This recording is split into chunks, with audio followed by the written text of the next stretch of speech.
қазақ халық үшін сол үшін келіп отырмыз.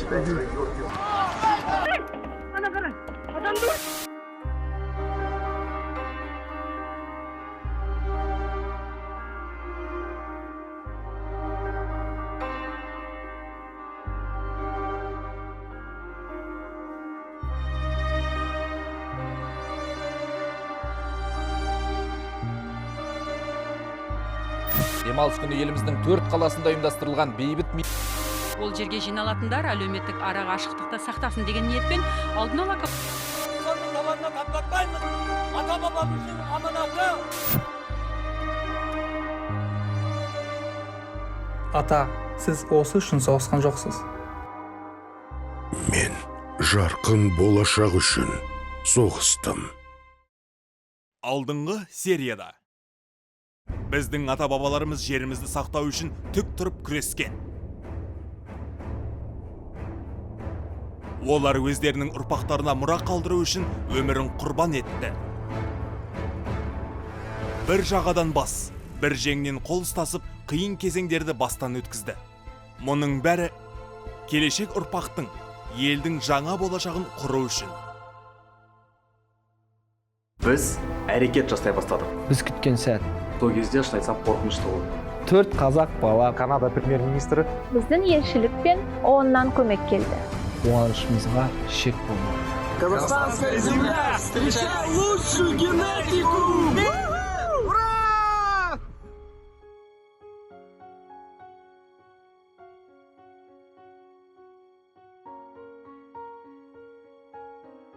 Жетінші тарау. Әділдік.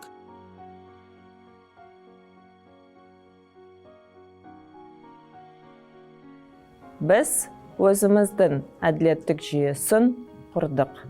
Жаңа технологиялар мен жаңа жүйелерді зерттей отырып, әділеттілік мәселесінде біз тарихымызда 300 жыл бұрын болған және өзінің тиімділігін дәлелдеген билер институтына жүгіну қажет деген қорытындыға келдік. Әйтеке би, Төле би, Қазбек би сияқты билерді әркім біледі. Халық оларды сайлап, олардың адалдығы мен әділдігіне бас иген. Шоқан Уәлиханов өз еңбектерінде тіпті Ресей көпестері де билерге жүгініп, олардың шығарған шешіміне сенетіндігін жазған. Бұл қалай жұмыс істейді? 1200 тиімді менеджер би лауазымына тікелей туысы болмайтын және сотталмаған кандидатты ұсынады. Ең көп дауыс жинаған 3 кандидат бас би болып сайланады. Би лауазымына кандидат болу үшін фонд университетінде тегін онлайн оқып, лицензия алады. Фонд айына $20 000 мөлшерінде би еңбек ақысын төлеу міндеттемесін мойнына алады. Жемқорлық пен әділетсіз шешім шығарған үшін тиімді менеджер немесе фонд биді қызметінен босата алады. Жаңа биді тек қана тиімді менеджерлер сайлай алады. Билердің шешімі нақты және соңғы болып табылады, және де шағымдануға жатпайды. Би қандай қызмет атқаруы тиіс? Би фонд жүйесіндегі әділдікті қадағалайды және тиімді менеджер мен фонд арасындағы әділ тепе-теңдіктің сақталуын бақылайды. Сақтандыру төлемдері жөніндегі мәселелерді шешеді. Кредиттік рейтингтің төмендеуіне немесе жоғарылауына бақылау жүргізеді. Билердің жұмысы фондымыздың корпоративтік әділдік кодексіне негізделетін болады. Оның өзгерістерін немесе толықтыруларын тиімді менеджер және фонд SAP онлайн жүйесінде жасайды. Астана халықаралық қаржылық орталығының соты. Шетел инвестицияларын қорғау және халықаралық қаржылық институттарымен жұмыс істеу үшін фонд пен оның барлық заңды құрылымдары тиімді менеджерлер Астана халықаралық қаржылық орталығының аумағында тіркеледі. Олар Англия мен Уэльстің заңды құқығы бойынша жұмыс істейді. Халықаралық қаржылық орталығының соты өз қызметінде тәуелсіз болып табылады және Қазақстан Республикасының сот жүйесіне бағынбайды. Сот Астана халықаралық қаржылық орталығының аумағында өтетін болады. Онда ағылшын лордтары судья болып табылады. Осы соттың заңдылығы Қазақстан Республикасының конституциялық заңында жазылған. Кредиттік рейтинг жүйесі. Жүйе қалай жұмыс істейді және кредиттік рейтинг неге байланысты? Университетке адам оқуды аяқтағаннан кейін фонд жүйесіне еніп, оның базалық кредиттік рейтингі университетте тапсырған сынақ нәтижесіне байланысты болады. Жақсы нәтиже алса, жоғарғы базалық кредиттік рейтинг, нашар нәтиже болса, кредиттік рейтинг төмен болады. Білім орталығына. Егер тиімді менеджер білім орталығының ұсыныстарын дұрыс орындаса, оның кредиттік рейтингі өседі. Егер ұсыныстар орындалмаса, кредиттік рейтинг төмендейді. Банкке. Егер тиімді менеджер мен оның қызметкерлерінде төлем тәртібі жоғары болса, онда кредиттік рейтинг өседі. Егер төмен болса, тиісінше төмендейді. Сонымен қатар, кредиттік рейтингтің өсу шамасына қарай ипотека, автокредиттеу және балаларды шетелде оқыту секілді өнімдер ашылады. Ал төмендеген кезде, сәйкесінше бұл несие өнімдері жабылады. Кредиттік рейтингтің адам тағдырына тікелей әсер ететінін түсіне отырып, осы рейтинг жемқорлық жолымен көтерілуі, немесе фонд тарапынан келген әділетсіздік жолымен төмендеуі мүмкін. Осыған байланысты, кредиттік рейтингтің көтерілуін, немесе төмендеуін билер растайды. Командалық жұмысты күшейту мақсатында, тиімді менеджердің кредиттік рейтингісіне, оның қызметкерлерінің кредиттік рейтингісі тікелей тәуелді. Яғни, егер тиімді менеджер төмен нәтиже көрсетсе, онда бүкіл команданың рейтингі төмендейді. Тиісінше, ипотекаға және өзге несие өнімдеріне пайыздық мөлшерлеме өседі. Сондықтан, жақсы нәтижелер көрсеткен кезде кредиттік рейтинг өседі. Несие өнімдері бойынша пайыздық мөлшер азаяды. Осы ретте, егер тиімді менеджер немесе оның қызметкерлері өте нашар кредиттік рейтинг алса, олар жүйеден шығарылады. Сондай-ақ, жемқорлық пен ұрлық жасаған үшін де жүйеден шығарылады. Жемқорлық және ұрлықпен күрес. Қазіргі таңда көптеген салаларда жемқорлық пен ұрлық болып тұратыны құпия емес. Жемқорлық бұл жүйе паразиті. Біз оны жүйеміздің ішінде жоюға тиіспіз. Мұның бәрі барлық қатысушылардың бақытты өмір сүруі үшін жасалады. Бұрын жабайы батыста бандитизм мен заңсыздық өркендеген кезде құқық қорғау органдары адамдарды тәртіпке келтіре алмады. Сонда Америка үкіметі бір өте тиімді бас кесер аңшылар атты амалға жүгінді. Бұл қалай жұмыс істейді? Қазақстанның кез келген азаматы фонд университетінде пара беру әдістері мен механизмдер туралы онлайн білім алу үшін құқығы бар. Мысалы, пара берудің түрлері: тікелей, туыстар арқылы, достар арқылы, сыныптастар арқылы. Қалай болса да, университет пара берудің жетілген әдістерін оған үйретеді. Ол лицензияны онлайн алады. Процедура тегін және жасырын болып табылады. Лицензияны алғаннан кейін, бас кесер аңшы өз қызметін бастайды. Жұмыс механизмі. Фондтың жемқорлыққа қарсы сайтында жүйенің әр қатысушысына арналған бағалар тізімі қойылатын болады. Мысалға, бас би үшін $50,000, жергілікті би үшін $30,000, кредиттік менеджер үшін $20,000, қойма меңгерушісі үшін $10,000. Бас кесер аңшы пара алатын адамдарды анықтауы тиіс. Фондтың қауіпсіздік қызметі параның төленуін қамтамасыз ету үшін оған қаражат ұсынады. Жиналған компроматты бас кесер аңшы қауіпсіздік қызметіне тапсыруға тиісті. Қауіпсіздік қызметімен билер бірігіп, ұсынылған ақпараттың шынайылығын тексереді. Жемқорлық пен ұрлық фактілерін би және қауіпсіздік қызметімен расталғаннан кейін, бас кесер аңшы бағалар тізімі бойынша өз сыйақысын алады. Ал жемқор жүйеден шығарылып, мемлекеттік құқық қорғау органдарына тапсырылады. Жемқорда төленбеген ипотека немесе автокредиттер болған жағдайда, аталған активтер алынып, фонд пайдасына беріледі. Егер барлық несие төленген болса, мүлік өз меншігінде қалады. Фондтың қауіпсіздік қызметкерлері бұзақыларды қылмыстық жауапкершілікке тартуға ынталандырылған. Бас бостандығынан айырылып, жаза алған әр қылмыскер үшін $3,000-нан $5,000 дейін қосымша сыйақы алады. Егер би қауіпсіздік қызметімен бірлесіп негізсіз жемқорлық ісін жапса, бас кесер аңшының фонд төрағасына жүгінуге құқығы бар. Ол іс қаралып, жемқорлық әрекеттің болғаны дәлелденсе, бас кесер аңшы би үшінде жемқор үшінде сыйақы алады. Бас кесер аңшылар жасырын және тек сыйақы алу үшін ғана жұмыс істейді. Әр жемқор мен ұрынның жеке тұлғасы фонд сайтында жарияланады. Бас кесер аңшылар саны шектелмеген. Тым кеш, мен барлығын кері қайтара алсам ғой. Өмірді өзгеше сүруші едім. Мен нысапсыз болғаныма, және адамдарды сана сезімге қарсы істерді істеуге мәжбүрлегеніме өкінемін. Бірақ мені де мәжбүрледі. Жарыққа не болды? Біз оны жоғалтамыз. Келіскендей мұнда 10%. Қиындықтар пайда болды.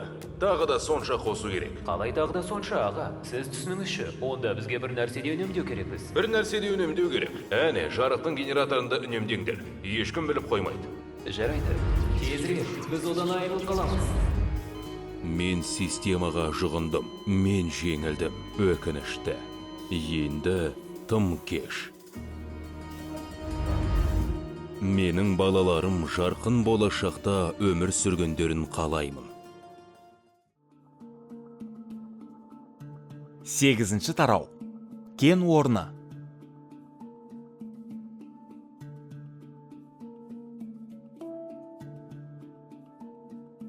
Қазақстанда Менделеев кестесінің барлық элементі бар. Біз оны өз пайдамызға қолданамыз. Минералды тыңайтқыштар не үшін қажет? Өсімдіктерге қажетті барлық пайдалы заттар топырақтың құрамында болады. Егер де бір аумақта дәнді-дақылдарды жыл сайын қайта-қайта өсіре берсе, топырақ сарқылып, құнарлығынан айырылады, және өсімдіктердің өсуіне қажетті элементтердің құрамы сөзсіз қысқарады. Минералды тыңайтқыштарды ауыл шаруашылығында пайдалану топырақтағы элементтер қорын толықтырып, құнарландырып, егін мөлшерін едәуір көтереді. Жобада фосфорит кен орнын игеру мен жылына 1,600,000 тонна материалды тыңайтқыштарды шығаруға арналған зауыттың құрылысы қарастырылған. Бұл зауыт фондтың амафос, сульфоамафос және фосфор оны сияқты минералды тыңайтқыштарға деген қажеттілігін жабады. Еуропада ауыл шаруашылығына бөлінетін үлкен субсидиялерге байланысты нарықта минералды тыңайтқыштарға деген бағаның жоғары және әділетсіз екендігі белгілі. Фонд жүйесінде фосфоритті кен орны мен тыңайтқыштар шығаратын зауыттың болуы минералды тыңайтқыштардың бағасын 2 есеге дейін азайтады.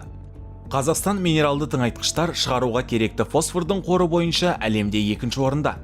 Яғни еліміз үшін бұл экономикалық артықшылық екені сөзсіз. Сонымен қатар КПО, ТШО, NCOC секілді мұнай секторындағы отандық алыптар сульфоамафостың шығарылуына өте қажетті. Түйіршіктелген күкіртті тегін беруге дайын. 9-ші тарау. Сатып алу орталығы. Менің мақсатым сатып алатын тауардың бағасын 2 есе түсіру. Сатып алу орталығы 100 жергілікті қоймадан тұрады және 5 миллион гектар егістік аумағына арналған тауарларды көтерме сатып алу үшін есептелген. Көтерме сатып алу арзан.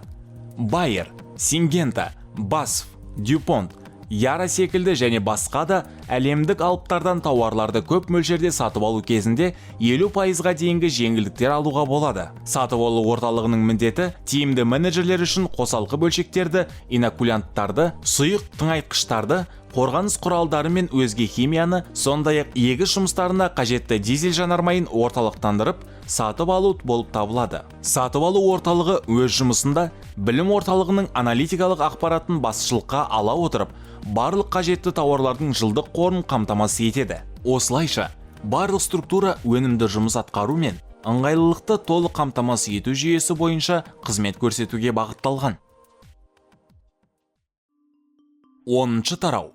Банк. Мен банктың жобасын құрғанда арзан ақша, қолжетімді болуын жоспарладым. Бұл Қазақстандағы қолма-қол ақша бермейтін, оның орнына тауарлар мен қызмет түрлерін ұсынатын бірінші банк. Әлеуметтік сауалдамаға сүйенсек, егер де адамға несие ақшалай түрінде берілсе, ол адамда ақшаны тиісті емес мақсатта жұмсауға қызығушылық туындайтынын көрсетті. Осы мәселені шешу үшін біз ислам банктерінің жұмыс технологиясын алдық. Агроинвестбанк. Банктың негізгі міндеті фондтың барлық экожүйесін толық қаржылық қамтамасыз ету болып табылады. Бұл қалай жұмыс істейді? Тиімді менеджер біздің банкте шот ашады. SAP, Cropio секілді бағдарламалардың үлкен деректер технологиясының көмегімен тиімді менеджер туралы, оның жері туралы, қызметкерлердің білімділігі туралы және тағы басқа да ақпараттар банкке қолжетімді болады. Осы деректерге сүйене отырып, 1 секундта шешім қабылданады. Шешім қабылданғаннан кейін, тиімді менеджер үшін дәнді-дақылдар сатып алуға, сатып алу орталығының тауарларына, МТС қызметіне, ал МТС үшін техника лизингі секілді өнімдеріне жол ашылады. Біріккен ұлттар ұйымы бағдарламасы арқылы инвестицияны алу себебінен банк несиені 4%-дан 7%-ға дейін жылдық мөлшермен береді. Пайыздық мөлшерлеме қарыз алушының кредиттік рейтингіне толық байланысты. Несие өнімнен алынған сыйақының барлық төлемдерін тиімді менеджер өз мойнына алады. Жобаның даму сатысында тиімді менеджерлердің табысқа шығу уақытына дейін олардың барлық қызметкерлеріне айлықты банк тікелей өзінің кредиттік карталар арқылы төлеп отырады. Тиімді менеджер егінді жинап алып табысқа шыққаннан кейін несиенің қарызын банкке пайызбен қайтарады. Бұған қоса, Қазақстанда девальвацияға байланысты үлкен проблема бар. Осы проблеманы шешу үшін банк еңбек ақыны доллармен немесе евромен төлейді. Инвестицияны қорғау. Инвестордың жекеменшік экскроу шотының арнайы шартты шоттың болу есебінен инвестор фонд экожүйесінің әрбір қатысушысына арналған барлық ақшалай ағымын бақылай алады. Инвестормен бекітілген квалификациядан өткен тауар жеткізушілер жүйесі қаражаттың мақсатты жұмсалуына бақылау жасауға жол береді. Барлық төлемдерді және қарызды қайтаруды фондтың жабық экожүйесі қамтамасыз етеді. Барлық ақшалай қаражат банктың бір жүйесінде айналады. Бұл тәуекелдің кез келген түрін барынша азайтады. Скорингтік жүйе тез және сапалы шешім қабылдауға мүмкіндік береді. Клиенттерге қызмет көрсетудің онлайн жүйесі филиалдары және қызметкерлердің үлкен штатын құрмауға мүмкіндік береді. Ал жүйе қатысушылары бір кликпен қызметтің толық спектрін ала алады. 11-ші тарау. Халықаралық сауда.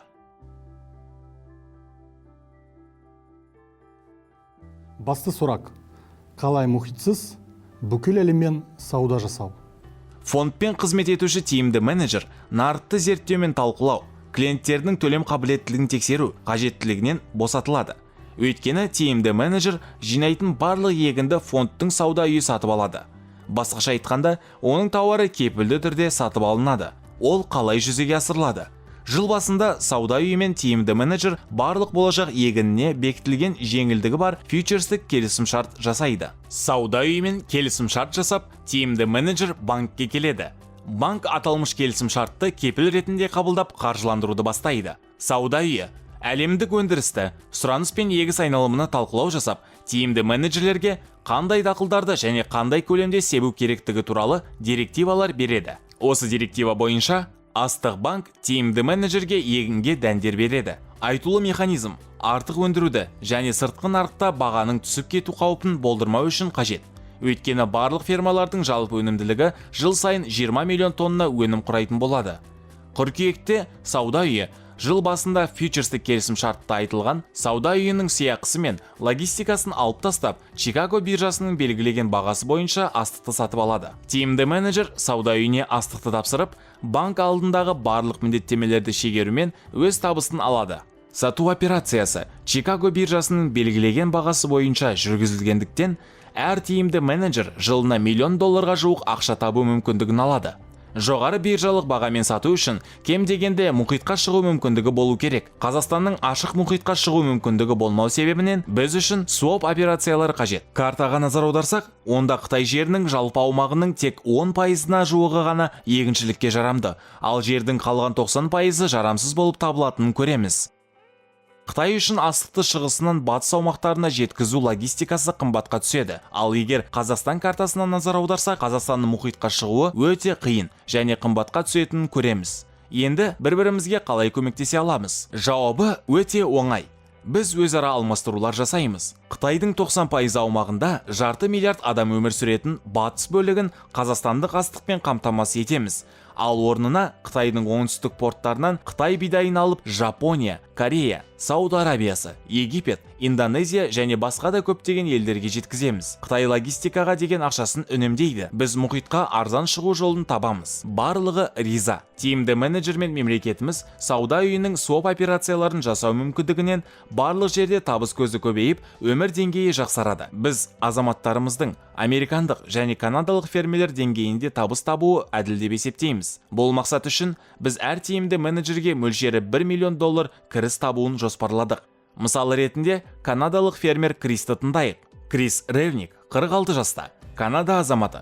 367 гектар жері бар және де жылдық ақша айналымы $600 мың құрайды. Соның ішінде таза табысы $256 мың.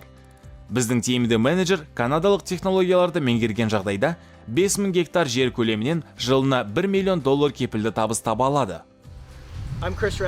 Мен Крис Ренвикпін. Канаданың Онтарио провинциясының Уитли елді мекенінде туып өстім.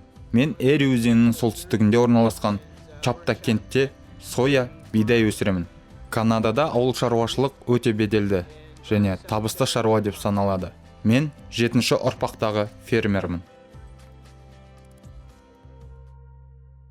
12-ші тарау. Резервтік фонд. Мен Қазақстанда жұмыс таба алмай, Канадаға жұмыс істеуге кеттім. Канадада ұзақ уақыт тұрған кезімде мен агроиндустриясының сақтандыру жүйесін зерттедім.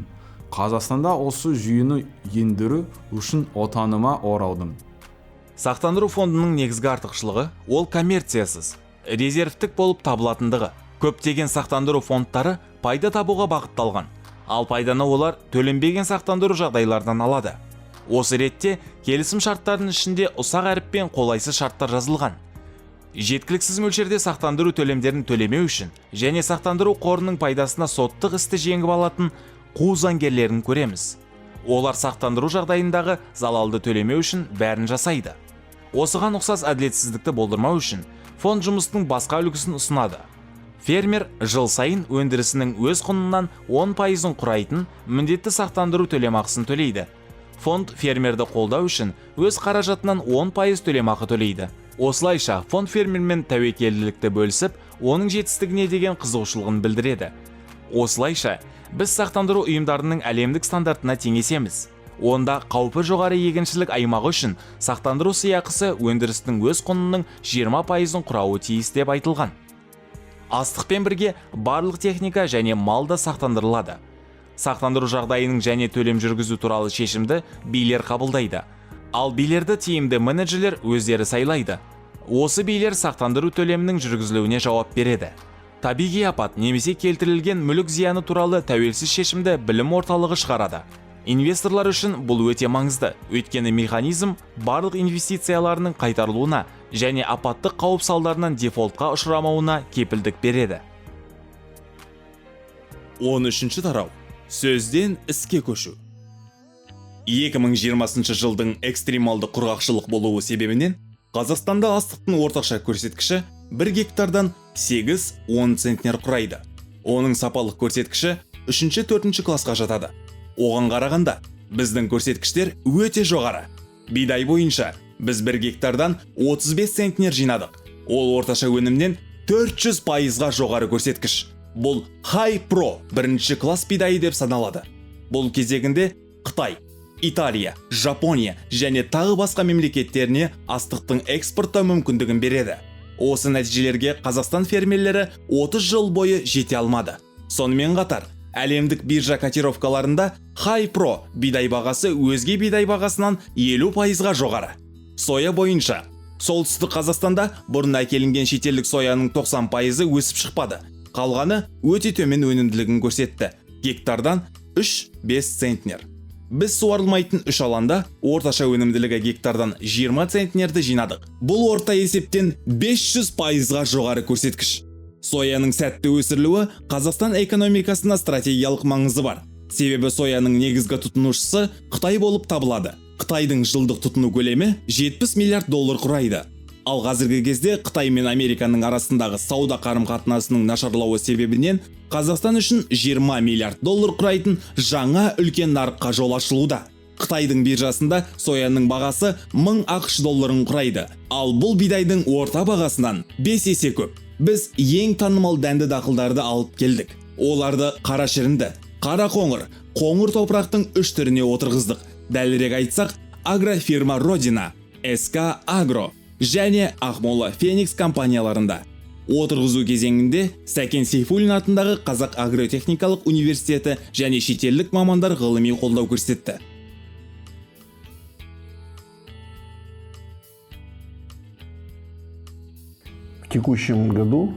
Осы жылы ТДФА фондымен қосылып, Родина шаруа қожалығының егістіктерінде шетелдік сұрыптарды эксперименталды себу жұмыстары жүргізілді.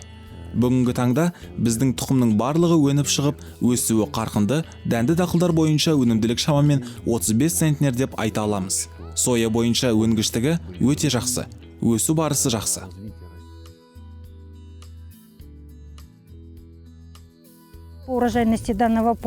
Осы аталған танаптың өнімділігі 32-36 центнер гектардан құрайды. Ал тыңайтқыш қолданған жерлерде өнімділік 40 центнер гектардан құрайды. Әрине құрғақ дала аймағына қоңыр топырақтарда бұл өнімділік таңғалдырады. Бұл танап 15 жыл бойы тыңайтқышсыз. Қоректік элементтер жетіспейді. Әрине, егер тыңайтқыш қолданатын болсақ, бұл жерлерден 40 центнерден жоғары алуға болады. В данном хозяйстве, на данном поле впервые. Бұл шаруашылықта, бұл жерлерде соя алғаш рет өсіріліп жатыр. Бұл жердегі өнімділік шамамен 20 центнер гектардан.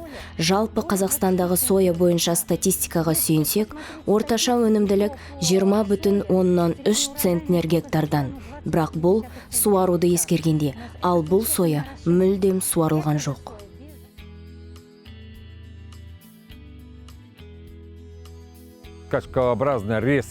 Осы жылы соя бойынша жақсы өнім алдық. Өнімділігі 20 центнер гектардан астам.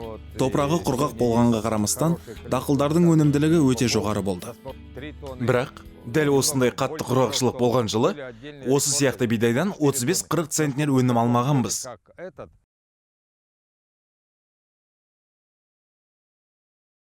Твердозерной, мягкой Алдыңызда жұмсақ бидайды жинау барысы. Ол 2020 жылдың өте қатты құрғақшылық жылы. Жақсы нәтижелер көрсетті. Дәл қазіргі кезде тікелей жинау жүргізіліп жатыр. Шамамен осы танаптан 30-35 центнер өнім жиналады.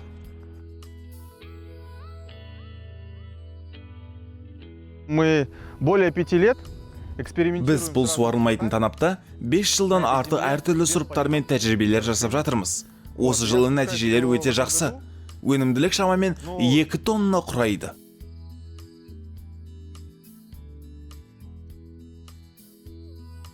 Майлы бұршақ дақылының бүгінгі таңдағы өнімділігі орта есеппен 25 центнер гектарынан құрайды. Қатты бидай Канададан алып келген болатын. Бұл сорт биылғы жылғы көптеген стресстік факторлардың төзімділігін көрсете отырып, тиісті жағдайлар жасалғандықтан өнімділігі өте жоғары отыр.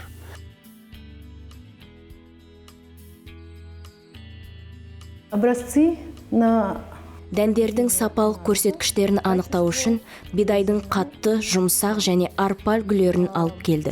Протеиндер мөлшері де жоғары болды. Барлық үлгілерде 14,3%-дан төмен болған жоқ, ал қатты бидайда 17,9%-дан жоғары болды. Яғни, талаптарға сәйкес бұл бірінші классқа жататын бидай. Осы нәтижелерге сүйене отырып, жоғары сапалы дән және әлемдік нарықтың талаптарына сәйкес келеді деп айта аламыз.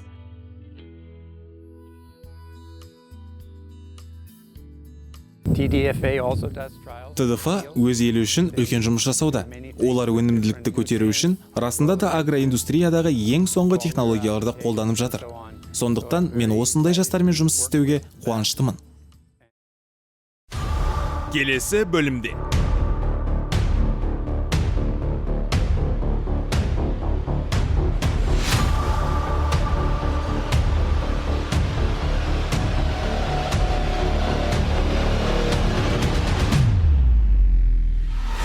Қалай тиімді менеджер бола аласыз?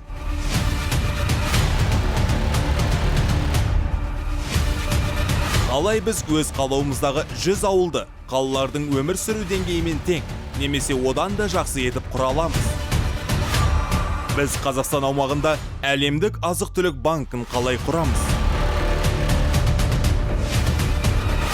Біздің Қазақстан халқына, үкіметке, инвесторларға және барлық азық-түлік импорттаушы елдеріне ресми үндеуіміз. Жаратушымен жарқын болашаққа сеніммен.